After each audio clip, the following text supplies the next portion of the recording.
Coucou, est-ce que ça va? Est-ce que tu es bien assis pour écouter la vidéo d'aujourd'hui? Alors, si tu as bien écouté toutes les vidéos que nous avons faites depuis le début de l'année, si tu as bien suivi la vie de Jésus sur terre, son service selon l'évangile selon Marc, alors tu pourras trouver facilement la réponse à cette petite devinette. Dans la leçon d'aujourd'hui, qu'est-ce que d'après toi, Jésus est en train de faire? Alors, est-ce que tu veux des indices? Je pense que oui. Ou alors, peut-être que tu n'en as pas besoin. Je vais t'en donner quand même. Jésus est venu pour ça. Jésus le fait avec autorité. Et c'est sa priorité. Alors, dans la leçon d'aujourd'hui, qu'est-ce que d'après toi Jésus est en train de faire? Oui, c'est facile, non? Aujourd'hui, dans notre leçon, les enfants, Jésus est encore en train d'enseigner. Oui, enseigner, prêcher.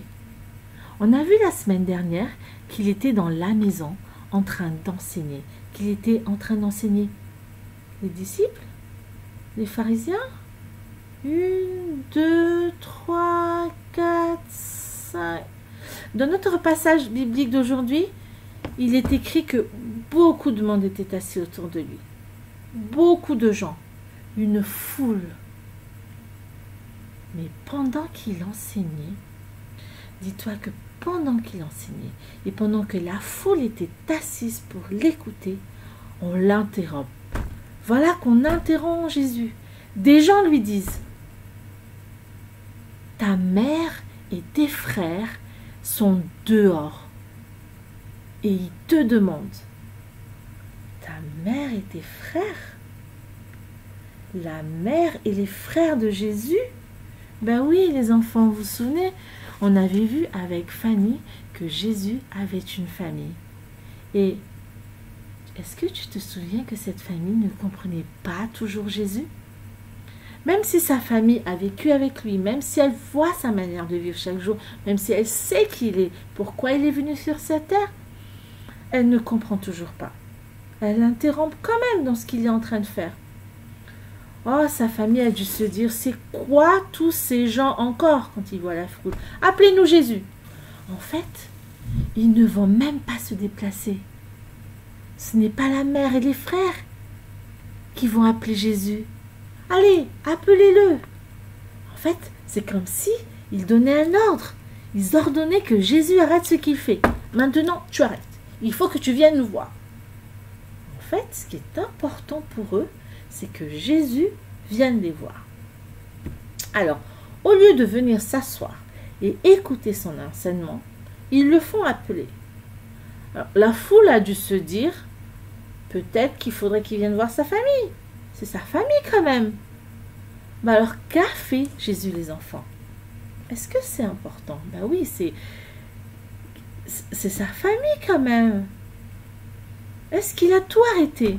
Est-ce qu'il a dit: ah oui, j'arrête tout là. Attendez, je dois vite aller voir la famille. Je vous laisse aller voir dans l'évangile selon Marc. On est toujours au chapitre 3, vers la fin. La Bible dit, les enfants, que au lieu d'aller voir sa mère et ses frères, Jésus a continué à enseigner.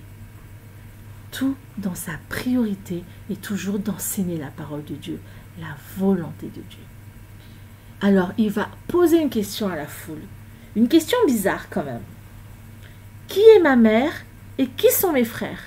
Bah, ce n'est pas Marie. Et c'est pas les frères qui demandent à le voir dehors, là? Pourquoi ils demandent ça? C'est pour enseigner les enfants. Si Jésus s'était levé et qu'il était allé voir sa mère, il aurait montré que ce n'est pas important ce qu'il est en train de faire. Il est en train d'enseigner à la foule sa priorité. Il est venu pour ça, enseigner. Alors Jésus va lui-même répondre à sa question. C'était quoi déjà la question? Qui est ma mère? Qui sont mes frères? La Bible dit qu'il regarde ceux qui étaient autour de lui, c'est-à-dire la foule qui était assise, qui était en train d'écouter son enseignement. Cela, il les regarde et il dit, voici ma mère et mes frères. Il est en train de dire, les enfants, que sa famille, c'est ceux qui étaient assis à écouter la parole de Dieu. Et si Marie, la maman de Jésus, et ses frères étaient assis, Jésus n'aurait pas eu à dire ça. Ils auraient été aussi de cette famille-là. Jésus nous présente sa famille. C'est cette foule qui avait probablement plein d'autres choses à faire, mais elle a fait le choix de venir écouter Jésus. Autour de Jésus, tout le monde n'était pas assis. Il y en avait qui étaient debout dehors. C'est pour ça qu'il ne parle pas d'eux. Mais il parle de ceux qui sont assis. La foule est assise, ce qui veut dire qu'elle prend le temps d'écouter Jésus, d'écouter la parole de Dieu. Quand c'est le moment d'écouter la parole de Dieu, que ce soit à l'école du dimanche ou alors chez toi, devant l'ordinateur, pour regarder ces vidéos que nous faisons, est-ce que tu es vraiment assis? Est-ce que comme cette foule, tu fais le choix d'écouter vraiment? Est-ce que Jésus peut dire que tu es de sa famille? Ou alors, dans ta tête, tu n'écoutes plus. Parfois, tu ne penses qu'à l'activité qu'après la leçon. Tu dis, oh, Emma, c'est quoi la leçon? C'est quoi l'activité juste après la leçon? Qu'est-ce qu'on va faire après? Tu interrompes la monitrice pendant qu'elle fait la leçon parce que tu veux savoir quelle sera l'activité d'après. Tu n'es pas concentré. Ou alors, tu as hâte d'aller jouer dans la cour avec les copains. Et tu ne penses qu'à ça. En fait, tu n'as rien entendu du coup de la parole de Dieu. Ou alors, tu as un autre programme. Tu as prévu autre chose que de rester assis là à écouter la parole de Dieu devant cet ordinateur. Tu ne penses qu'au prochain jour que tu vas faire dans ta chambre. Ou alors, en ce moment, il y a plutôt un dessin animé qui serait plus intéressant, que tu aurais préféré regarder d'abord. Et tu sais, moi aussi, il m'arrive de ne pas m'asseoir et m'écouter et écouter parce que je vais discuter ou alors je pense à ce que je dois faire, que ce que je dois préparer. Alors, peut-être je me dis, allez, je vais écouter, mais en fait, je fais autre chose. Je ne suis pas assise, je fais autre chose. Je m'affaire à autre chose en même temps. Mais ce n'est pas écouter, les enfants. Nous ne devrions pas laisser autre chose nous distraire de la parole de Dieu. La bonne attitude, et Jésus l'a dit, c'est de s'asseoir et d'écouter. Et Jésus a dit encore, pour présenter sa famille, si quelqu'un fait la volonté de Dieu, celui-là est mon frère, ma sœur, ma mère. Si quelqu'un fait la volonté de Dieu, celui-là est mon frère, ma mère, ma sœur. Mais en quoi est-ce que Marie et les frères de Jésus n'ont pas fait la volonté de Dieu? Mais qu'est-ce que Dieu veut? Dans ce passage, depuis le début, qu'est-ce qu'on a vu? Qu'est-ce qu'il fallait faire? Il fallait s'asseoir et écouter la parole de Dieu. La famille de Jésus aurait dû normalement juste s'asseoir avec la foule. Mais ils ont estimé que c'est moins important que ce que eux ils veulent. Ils avaient d'autres priorités. Ils ne se sont même pas assis. Ils ne considèrent pas ce que Jésus est en train de faire. Ils restent dehors et ils envoient quelqu'un dans la maison pour l'appeler. Bon, je ne pense pas qu'il y avait quelque chose de mal dans ce que la famille de Jésus voulait faire. Il n'y avait rien de mal. Mais il y avait plus important. Les frères de Jésus, les enfants, ont du mal à comprendre vraiment ce que Jésus est venu faire. Alors que sa famille l'a élevé depuis qu'il est petit. Mais ce sont tous des pécheurs, les enfants. Et toi aussi, moi aussi, nous sommes tous des pécheurs. Comme cette famille terrestre de Jésus, nous ne sommes pas Jésus. Et à partir de ce moment-là, il y a des choses que nous ne comprenons pas. Et parfois, nous sommes là, mais nous n'avons pas les priorités où il faut. Ce que nous voulons d'abord, c'est que ça se passe comme nous pensons avoir besoin. Quand on te dit, écoute, quand papa ou maman te parle, est-ce que tu t'arrêtes? Est-ce que tu prends le temps d'écouter? La parole de Dieu te dit d'écouter tes parents, d'obéir, au lieu de répondre.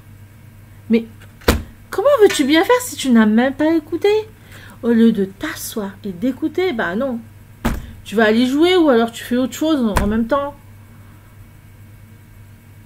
Il n'y a rien de mal à aller jouer, mais la priorité, les enfants, c'est de faire la volonté de Dieu. La mère et les frères de Jésus ont dû penser que par les sentiments, Jésus ferait ce qu'ils veulent eux. Et ils ont dû estimer que, en fait, du coup, ils n'ont pas à faire ce que Dieu veut. Mais ce que Dieu veut, les enfants, c'est que tout le monde soit sauvé. C'est que tout le monde devienne un enfant de Dieu. C'est que tout le monde soit de la famille de Jésus. C'est que tout le monde entende la bonne nouvelle. Vous vous souvenez? Et c'est Dieu qui sauve. Alors dis-moi, est-ce que Marie a besoin d'être sauvée? Est-ce que les frères de Jésus ont besoin d'être sauvés? Mais oui, ils ont besoin. Parfois, on pourrait croire qu'ils n'ont pas besoin parce que ils ont vu tout le temps. Ils l'ont vu tout le temps parce qu'ils connaissent Jésus. Mais la Bible nous dit qu'il faut qu'ils fassent ce que Dieu veut. Il faut qu'ils fassent la volonté de Dieu. Marie a besoin du salut de Dieu. Et les frères de Jésus ont besoin du salut de Dieu. Tout comme cette foule a besoin d'entendre la bonne nouvelle. Tout comme cette foule a besoin du salut de Dieu. Toi aussi et moi aussi, nous avons besoin du salut de Dieu. Ils avaient besoin d'entendre la bonne nouvelle, mais il fallait qu'ils écoutent aussi. Mais s'ils ne s'assoient pas pour écouter, qu'est-ce qu'ils vont entendre? Rien. Souvent, nous pensons que parce que c'est Marie ou ses frères qui sont automatiquement de la famille de Dieu. Nous pouvons croire aussi que nous pouvons intégrer automatiquement la famille de Jésus. Parce que, par exemple, parce que on connaît la Bible depuis tout petit, parce que nos parents sont chrétiens, parce qu'on a été baptisé depuis bébé, parce qu'on va à l'église tous les dimanches, ou alors parce qu'on n'a pas besoin de s'asseoir et d'écouter, parce qu'on connaît déjà tout ça, parce qu'on n'a pas besoin d'entendre ce que Dieu veut, qu'on n'a pas besoin de faire ce que Dieu veut. Souviens-toi, Jésus, quand il nous présente sa famille, il nous dit que sa famille, c'est tous ceux qui font la volonté de Dieu. Et il le dit dans la Bible, qui est la parole de Dieu. Jésus-Christ a été envoyé pour quoi, les enfants? Jésus est venu pour sauver. Assieds-toi et écoute. Dieu veut que tu te repentes, que tu changes d'attitude, que tu demandes pardon pour tes péchés et que tu crois dans ton cœur que Jésus est mort pour toi, qu'il est revenu à la vie pour te donner une nouvelle vie, une vie qui plaît à Dieu, pour que toi aussi tu sois de la famille de Jésus. Celui qui fait la volonté de Dieu, celui-là est mon frère, ma sœur, ma mère. Pour toi qui es de la famille de Jésus, cette phrase ne peut pas plaire à tout le monde. Tu peux être rejeté, tu peux être moqué, tu peux avoir des ennemis à cause de cette phrase. Et parmi ces ennemis, parmi ces gens qui ne te comprennent pas, il peut même y avoir ta propre famille sur cette terre, ton frère, tes parents même parfois. En fait, ces gens-là qui sont de ta famille, ils peuvent t'empêcher aussi d'aller t'asseoir et écouter la parole de Dieu. Ça peut arriver aussi qu'ils peuvent te distraire, ils peuvent te proposer une activité qui semble plus intéressante que de venir t'asseoir et écouter la parole de Dieu. Peut-être qu'ils te disent « Oh, arrête !» Peut-être qu'ils se disent « Arrête, tu parles tout le temps de la parole de Dieu, tout le temps de Jésus. Pourquoi tu veux toujours aller à l'église ?» Parce qu'ils ne comprennent pas. Mais tu sais, les frères de Jésus, ceux qui étaient sur cette terre, ils n'étaient pas vraiment ses amis non plus. Ils ne comprenaient pas à cette époque-là non plus. Mais le plus important, les enfants, ce n'est pas de se faire des amis ou des personnes qui vous aiment beaucoup, mais des personnes qui font la volonté de Dieu. La famille que nous avons sur cette terre, elle ne va pas durer éternellement. Mais la famille de Dieu, c'est une famille qui va durer éternellement. Ça veut dire sans fin. Si tu aimes ta famille sur cette terre, le plus important est que cette famille soit aussi de la famille de Jésus. Et donc de faire tous partie de cette famille qui va durer éternellement, sans fin. Il faut donc que tu les amènes aussi à faire la volonté de Dieu. Alors, on va rappeler ce que Jésus a dit pour présenter sa famille. C'est dans Marc, chapitre 3, verset 35. Et c'est notre verset d'aujourd'hui. Car quiconque fait la volonté de Dieu, celui-là est mon frère, ma sœur et ma mère. Marc, chapitre 3, verset 35. Car quiconque fait la volonté de Dieu, celui-là est mon frère, ma sœur et ma mère. J'espère vraiment que tu fais déjà partie de cette famille de Jésus, que tu fais la volonté de Dieu, que tu prends le temps de t'asseoir et d'écouter la parole de Dieu, qui est une priorité. Alors nous allons prendre le même chant que la dernière fois. En mon cœur, j'ai choisi de suivre Jésus. Alors je vais vous l'installer.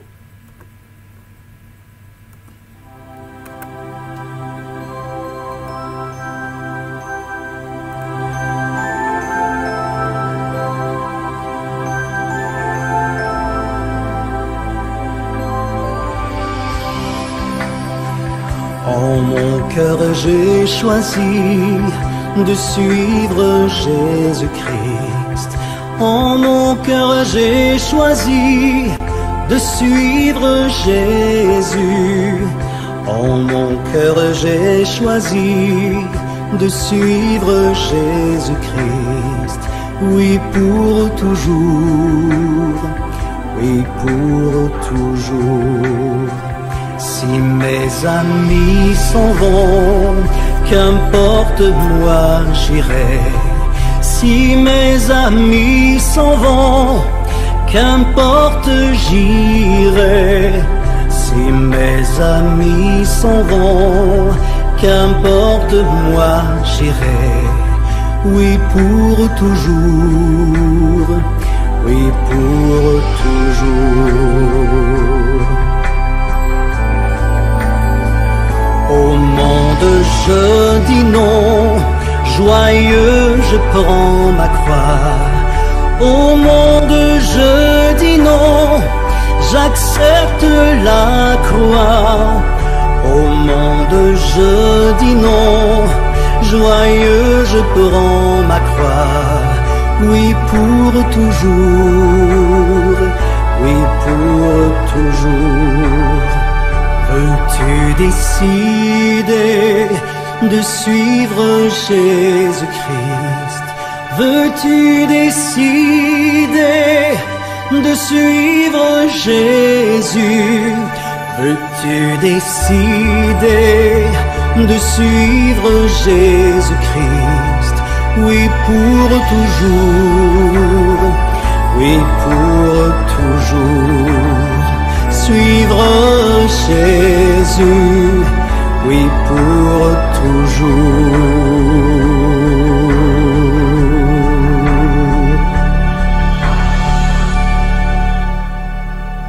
Alors je vous dis à bientôt les enfants.